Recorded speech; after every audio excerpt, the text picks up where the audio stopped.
Hello, joining me today is Dr. Amanda Clark. I'm Dr. Marla Shapiro, past president of the North American Menopause Society. And Dr. Clark is the senior affiliate investigator at Kaiser Permanente Center for Health Research. She's a urogynecologist and menopause physician at Kaiser Permanente and Northwest. And she is also an affiliate associate professor of female pelvic medicine and reconstructive surgery at Oregon Health and Science University. Thank you for joining me. Thank you for having me So, today. Good. Dr. Clark, let's start with some of the most common urinary symptoms that occur in midlife for our midlife women. What is it that we can expect is going to happen to us as time goes forward?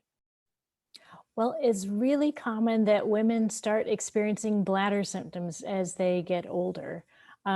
Most common symptoms are having to go to the bathroom more often, and then having unexpected or unwanted bladder leaks.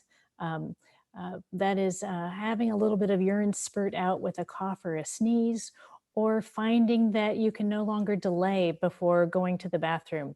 Normally the bladder should give you an urge that's a warning to find a bathroom in the next half hour or so, depending on how much you've had to drink. But these urges will now come on suddenly and strongly, such as that you get home from the grocery with bags of groceries and all of a sudden your bladder says, gotta go now, and you can't put the groceries down fast enough to get there. That's a signal that your bladder's not working like it should be. So I often will hear, and many women will complain that they can't go anywhere without knowing where each bathroom stop is. So for this type of overactive bladder, what type of common approaches can women look to? What is it that they can do? There's a lot to do, and we start with the simple things and move up to more involved potential treatments.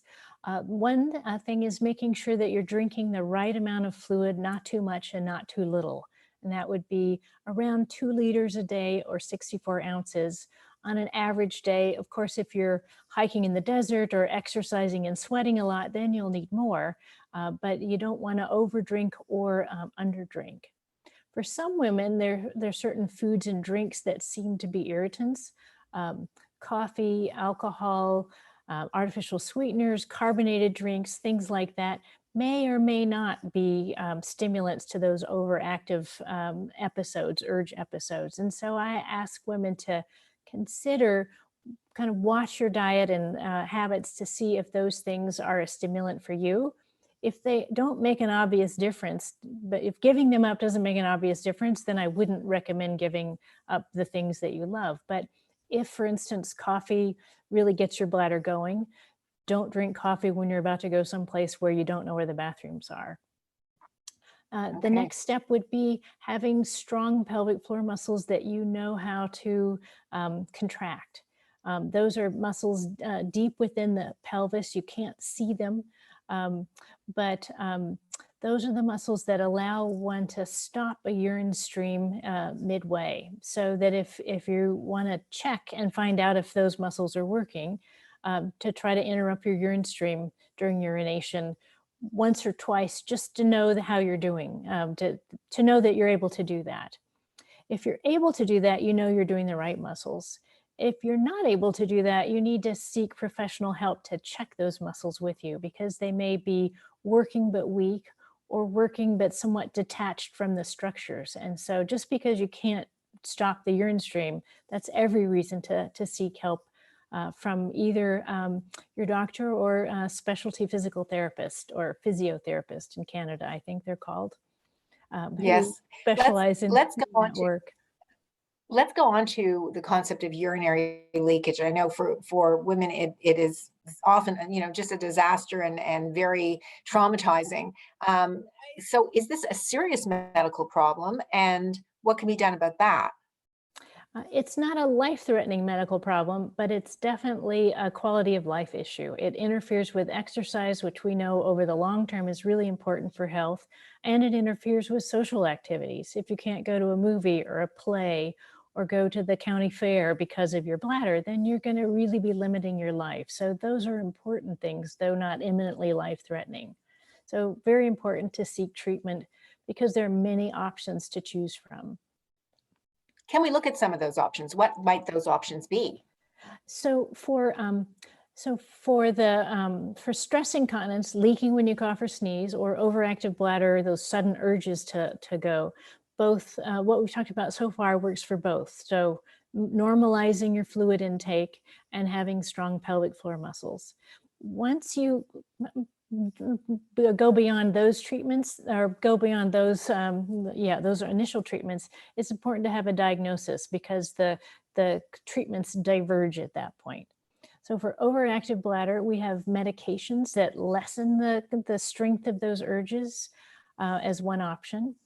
We have an acupuncture-like treatment that involves putting a tiny little needle into the inner aspect of the ankle, but then it's attached to a little box that provides a very light electrical stimulus.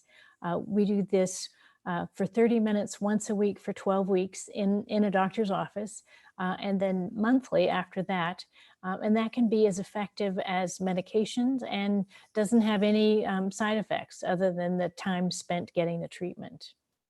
For more severe cases, we can inject botulinum toxin, or Botox, into the bladder. This can often be done as an office procedure or in a day surgery. So it takes just a very light anesthetic. And that partially paralyzes the bladder muscle, so it just can't contract so strongly and give those urges. That has to be done every 6 months because it wears off, but it continues to be a very effective treatment over time for many women. And then lastly, We look at, there's a go ahead. stimulator in the spine where a tiny little needle is inserted into near the bladder nerves, and has a device like a pacemaker that keeps the bladder stimulated and more relaxed. So those are Now, if all we the look at things for overactive bladder. so thank you. And if we move on to something like stress urinary incontinence, if a woman really wants to avoid surgery, are there any steps that you can try before surgery? There are devices that can be worn inside the vagina that support the bladder neck and keep it from moving too much during a cough or a sneeze. There's an over-the-counter device that's disposable, but there are also devices they're permanent, not permanently in place, but permanent for the woman to purchase, called a pessary. Here's an example of one. These can be worn in the vagina, and if you think of my finger as the bladder moving, this would sit in the vagina and catch it, so that during a cough or a sneeze, there's a support for the bladder. So these can be fitted in a doctor's office. We would teach the woman how to insert it and remove it, and that could provide support, particularly used for women who leak only when they go for a run, for instance. So you can put the pessary in, go for a run, be leak-free, and then take it out for activities where you're not worried about leaking. All right. Uh, And a word about frequent bladder infections, what happens to so many women in around the perimenopause and often will accelerate in the menopause. What type of options are available for them? So bladder infections are really common in women. More women have had a bladder infection sometime in their life than not, but they do become more frequent after menopause because some of the bladder defenses are really supported by estrogen. And after menopause, when estrogen is lost, those defenses are lost. Fortunately, we can replace that by local vaginal estrogen for women who don't need to take full dose replacement or systemic hormones. There's a whole variety of ways to put estrogen into the vagina to treat the vagina and the bladder together without having body-wide effects. So creams, inserts, rings, a variety of ways to treat that. And those can reduce bladder infections by half, which is huge. And that avoids many antibiotic dosings and yeast infections and sort of all the hassles that come with antibiotic therapy. So being aware of that option for recurrent urinary or frequent urinary tract infections is really important. Bladder And finally, infections and urinary tract infections are pretty much the same thing. So I go back and forth with the words just so patients understand. So finally, before I let you go, there's been a lot in the media about the surgical meshes that are used in surgery for women who do require an intervention because of their issues. Can you just comment on that? Yeah, so I brought an example of mesh to show you. It's kind of small, so it may not show up on the screen, but it's a piece of mesh about the size of Scotch tape, about 2 or 3 inches long.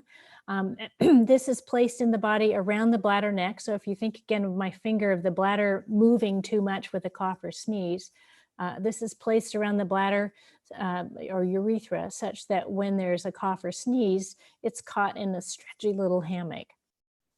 And this is the best operation for stress incontinence that we've ever had in the 100 years of surgery for this. There's been a lot of controversy about mesh, and most of that is about a specific type of mesh placed for prolapse, which is different than mesh used for incontinence. So this is our best option. There are non-mesh options, and so I wouldn't hesitate to recommend surgery for women, or I recommend consideration. It always depends on how much the surgery, how much incontinence is bothering you, and whether it's worth it to undergo the surgery and face the small risks that come with any surgery. That said, all surgeries have risks. For this one, they're small, but as a surgeon, I'm trained to take care of complications, and we all take care of those if they come up. We try to avoid them, and then we fix things if they do. So I wouldn't hesitate to recommend stress incontinence surgery for a woman who's severely affected. It makes a huge difference in the quality of life afterwards. Well, thank you so much for joining us. I think the issue of quality of life when it comes to bladder, many women are embarrassed to talk about these issues, but armed with this information, make sure that you, if you're having issues, talk to your healthcare practitioner. Thanks so much for joining us today. Thank you for having me. There's lots of doctors like me who love to talk about bladder symptoms, so don't hesitate to consult one of us. Thank you. Thank you.